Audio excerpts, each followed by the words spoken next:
Alors, pour terminer ces petites causeries de ce jeudi matin, qui est le jour du match France-Allemagne, euh, en Euro 2016, et ça m'intéresse de le suivre parce que j'aime bien participer comme ça à la faveur populaire, et bien justement, le phénomène de masse m'intéresse beaucoup.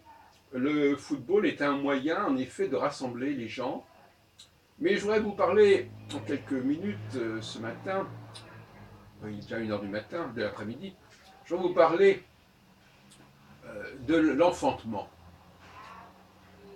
Vous savez que la France est très fière d'avoir beaucoup d'enfants et d'en produire beaucoup plus que d'autres pays autour de nous.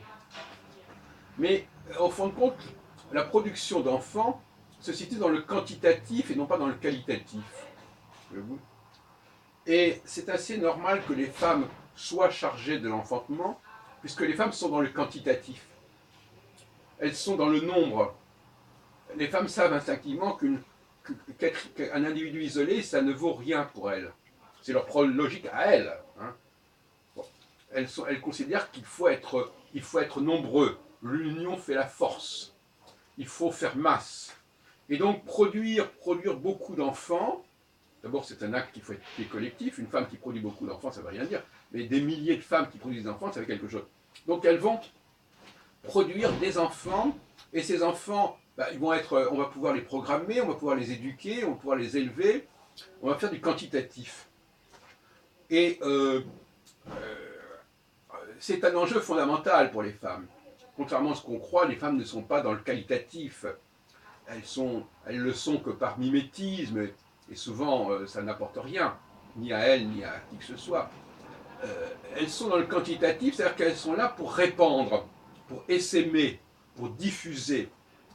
Et comme disait Régis Debray ce matin, le pouvoir qu'elles ont, c'est un pouvoir qu'on leur délègue. Elles ne sont pas elles-mêmes possesseurs de ce qu'elles diffusent. De même que la femme qui fait des enfants, c'est pas elle qui a déclenché le processus de l'enfantement.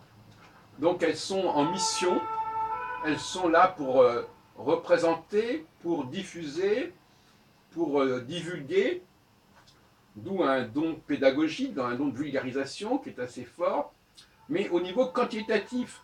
Ça, ça les fait rêver, les campagnes d'alphabétisation, les campagnes d'hygiène, etc., toutes les campagnes d'apprentissage du tri, tout ce qui permet à une société dans son ensemble de comprendre le message et de recevoir le message, ça les intéresse, mais elles ne sont pas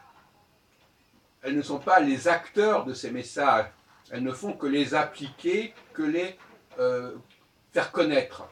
Mais comme disait Debray, effectivement, Debray D-E-B-R-Y, évidemment, pas D-E-B-R-Y, accent aigu, comme disait Régis Debray, en parlant de Constantin, elles ont un pouvoir parce qu'elles ont reçu ce pouvoir. Et ça, c'est un point très important qu'avait bien compris Constantin, l'empereur Constantin, savoir que son pouvoir impérial, il est d'autant plus fort qu'il ne vient pas de lui, il vient d'en haut. Eh bien, le pouvoir de la femme, il vient d'en haut, c'est-à-dire qu'il vient de l'homme.